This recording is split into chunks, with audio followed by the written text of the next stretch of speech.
Aleluia. No versículo 2, ele vai prosseguir dizendo: inútil vos será levantar de madrugada, repousar tarde, comer o pão que penosamente granjeais, aos seus amados ele dá enquanto dorme. Os irmãos estão me acompanhando, amém? Aleluia. Salomão está dizendo o seguinte, olha só, não vale nada você acordar cedo. Tem uns aqui que acordam muito cedo, não tem? Sempre tem, né? 3 horas da manhã, 4 horas da manhã. Acorda cedo e vai dormir tarde, meia-noite, 1 hora. Trabalha muito, trabalha árduo para manter a sua família, para trazer o pão de cada dia. Mas Salomão está dizendo aqui que é inútil levantar de madrugada, repousar tarde, trabalha muito, se o Senhor não estiver com ele. Aleluia. Porque o Senhor, ele dá aos seus amados. Quem é amado do Senhor aqui? Aleluia. E eu quero ampliar esse amado aqui, para os irmãos compreenderem. Esse amado aqui é um amor especial de Deus para com aqueles que o amam de maneira recíproca. Glória a Deus. Existe o amor de Deus, ele se estende de maneira que a compreensão humana não consegue entender. Quando nós chegamos numa farmácia, nós chegamos lá e olhamos assim, é tudo medicamento, não é verdade? Você olha assim, é tudo medicamento. Mas são todos iguais? Não. Tem um antibiótico, tem um analgésico, tem lá inúmeros outros, eu não conheço de medicamento. Tem inúmeros medicamentos. A gente pode falar que todos são iguais? Não, mas todos são medicamentos. Deus, ele manifesta o seu amor, apesar de ser um único amor, de maneira diferente para com a sua criatura e para com os seus chamados. Aleluia. O amor que Deus declara em João 3,16, que ele deu o seu Filho unigênito por amor a todo aquele que nele crê, é o amor que ele estende a toda criatura, o que nós chamamos de amor salvífico. Deus ama de tal maneira a humanidade que é capaz de entregar o seu Filho para que todo ser humano, todo indivíduo, toda a criação pudesse ser alcançada pelo amor de Deus. Mas quando nós lemos o versículo 2 do Salmo 127, nós vemos que ele dá algo especial, de maneira especial, a manifestação de um amor que não é um amor salvífico, que ele se estende a toda a criação. Mas aqui ele está falando, Salomão está falando de um amor diferente, de um amor que ele estende àqueles que de fato o amam. Ele cuida, enquanto você está trabalhando, o Senhor está cuidando dos seus, o Senhor está lhe dando sustento, o Senhor está lhe alimentando, o Senhor está cuidando de ti. Isso não é para todos, irmãos. Isso é para aquele que o ama de maneira recíproca. O que quer dizer isso? O Senhor me ama e eu o amo também. E esse amor recíproco faz com que eu venha gozar de benefícios, de bênçãos sobrenaturais. O Senhor me chamou, o Senhor me ama e eu amo o Senhor. Salomão está dando a certeza de bênçãos extremamente sobrenaturais para aqueles que amam o Senhor. Aleluia. E quem não ama, pastor? Glória a Deus. Quem não ama continua sendo amado por Deus, mas de maneira salvífica. Deus se estende o seu amor para que ele possa reconhecer a sua natureza pecaminosa, se arrepender dos seus pecados e que possam adentrar e ser, como Paulo vai dizer, enxertado na videira que é Cristo. Mas para aqueles que amam algo sobrenatural, para aqueles que Deus ama e que é amado por Deus, algo superior. Salomão, até o versículo 2, versículo 1 e versículo 2, ele vai falar sobre como constituir uma família feliz. Mas do versículo 3 em diante, ele vai dizer como o Senhor faz desta família uma família feliz. Glória a Deus. Parece ser a mesma coisa, mas não é. No versículo 1 e 2 ele vai dar indícios, características, para que possamos ter uma família feliz. Glória a Deus. No versículo 3, 4 e 5, ele vai dizer da seguinte maneira, olha só, essas são as características de uma família que é amada por Deus. Olha o que ele vai dizer no versículo 3. Herança do Senhor são os filhos, o fruto do ventre seu galardão. Ele vai dizer que herança do Senhor é os filhos. Glória a Deus. Poxa, mas o que tem a ver filho aí com herança e com felicidade, com alegria? Todos nós queremos ser felizes, né, irmãos? Qualquer indivíduo, se você chegar para um mendigo ali na rua e perguntar se ele quer ser feliz, qualquer um quer ser feliz. Todo mundo quer ser feliz. Não existe um indivíduo, por mais insano que ele seja, que ele fala assim, eu não quero ser feliz. Todo mundo almejamos a felicidade. Mas cadê a tal felicidade? E por que tantos sofrem? Se almejamos tanto, será que existe uma receita de bolo? Glória a Deus. Será que existe características especiais? É isso que Salomão está falando. Você quer ser feliz? Salomão vai te dar passos, características, instruções, como uma receita de bolo. Ele vai lá escrever para você, olha só. Primeiro, amar ao Senhor. O Senhor me ama, eu amo.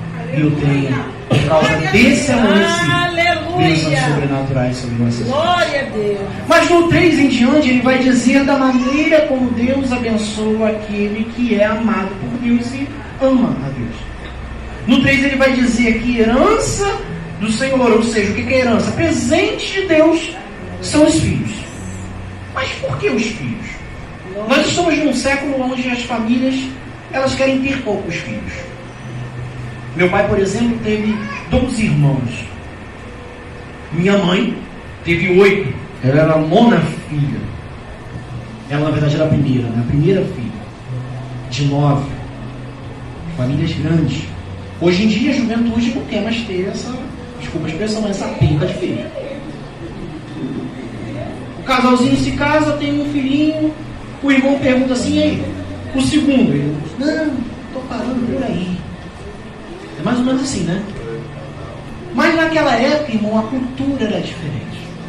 Há 3.400 anos atrás, a economia daquela sociedade, daquele grupo de pessoas, das nações, elas geravam acerca da agricultura. Olha que diferença para os dias de hoje. E para a agricultura, para o agricultor, a quantidade de filhos era sinônimo de riqueza, você sabia disso? Para o agricultor, quanto mais filho, era mais mão de obra. E quanto mais mão de obra, mais produção agrícola. E quanto mais produção agrícola, mais riquezas. Aleluia, Jesus. Você entendeu agora por que Salomão está falando que serão abençoados com filhos? Aqueles que têm muitos filhos são ricos, são abençoados por Deus. Aleluia. É muito fácil nós observarmos isso.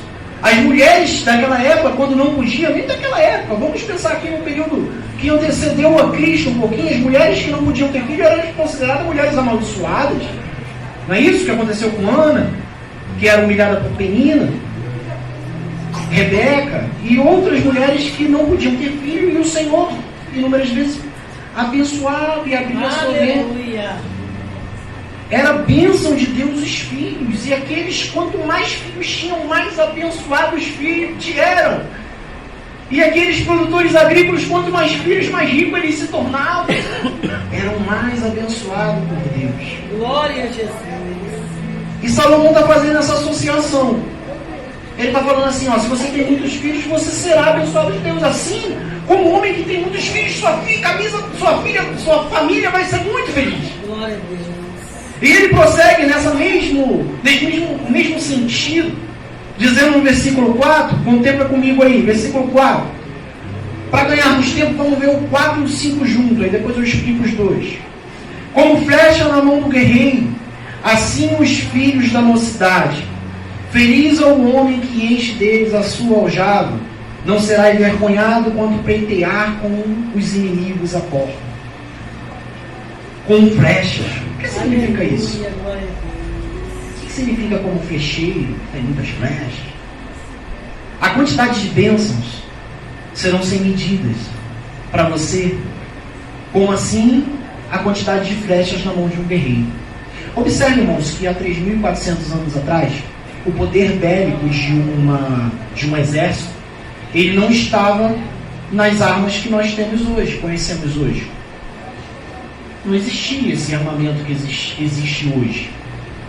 O armamento, o poder maior de um exército naquela época estava nos seus fecheiros.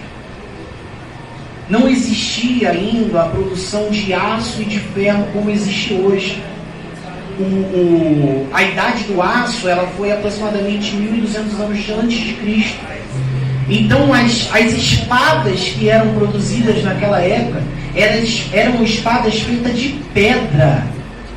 Não existia ainda o sistema de trabalhar a ferragem e o aço. A ferragem e o aço só foi começar a ser trabalhada 1.200 anos antes de Cristo. E esse salmo ele foi escrito aproximadamente 1.400 anos antes de Cristo. 1.440 anos antes de Cristo. Ou seja, a produção de armamento feito de aço e de ferro só viria a acontecer a 240 anos após Salomão ter escrito esse salmo. Então, o que era a arma do exército naquela época? Pedra. Espadas feitas de pedra. Que era muito ineficiente. E qual era o armamento mais eficiente que existia? A flecha. A flecha não existia. A flecha não existia. E mesmo depois, quando se fala, eu falei de 1.200 a idade do ferro, do aço, quando começaram a trabalhar o aço. Mas mesmo assim, os hebreus ainda não usufruíam desse benefício. Existem indícios arqueológicos que o povo que mais trabalhava o aço e o ferro eram os filisteus. E o povo que mais importava o aço e o ferro era o Egito, que era uma das civilizações mais antigas do mundo. Glória a Jesus. Então os hebreus não gozavam ainda desse benefício, mesmo em 1200. Eles só vieram experimentar armamentos como espada para guerrear muitos anos depois do que Salomão escreveu esse versículo. É claro que a contagem dos tempos elas possuem muitos erros. Alguns arqueólogos, batem com outros dizendo que as datas não batem. Mas o que é fato é, o povo não tinha armamento. O melhor armamento do povo nessa época, dos exércitos nessa época, principalmente o exército hebreu, era a flecha.